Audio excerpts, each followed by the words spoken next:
Hey everybody, it's Jess Forster, and in this Teach Me Tuesday tutorial, I'm going to share with you how I create white borders around my photos.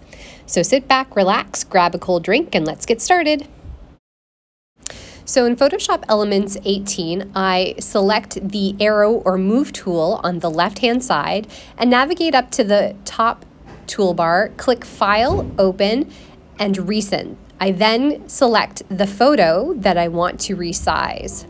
I click the crop tool on the left-hand toolbar, making sure that the tool options is open, as well as the no restrictions bar.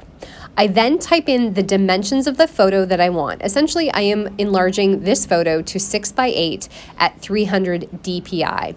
You'll notice that I have actually 5.8 by 7.8. That's just because my photo printer prints a little bit big, so I scale down.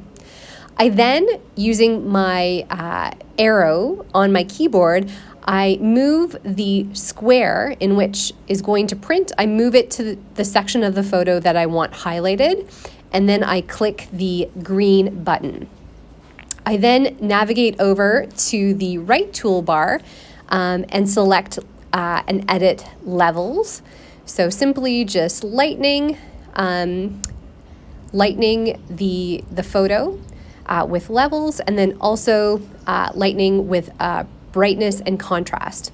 I do this with all of my photos, and I generally bump the brightness up to about 50% and the contrast up to 25.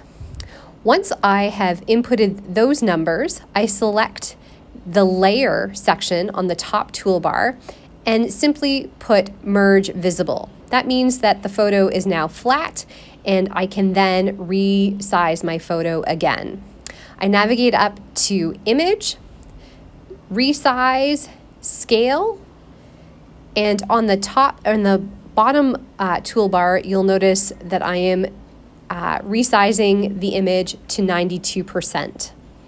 That gives me the white border that I use on all of my photographs. From there, I go up to the top toolbar and press Print. I select the type of paper that I'm using, which is a general US letter, which is 8.5 by 11. Make sure that the actual size is the size that I want printed. And under More Options, I make sure that the print crop marks are selected. That way, you'll notice that when I print this out, I can use my paper trimmer to resize, cut my photo out. That is all for now. That is a quick tutorial. I hope this was super informative. If you have any questions, please comment below. And if not, please like and subscribe to this channel. Thanks so much for watching. Cheers.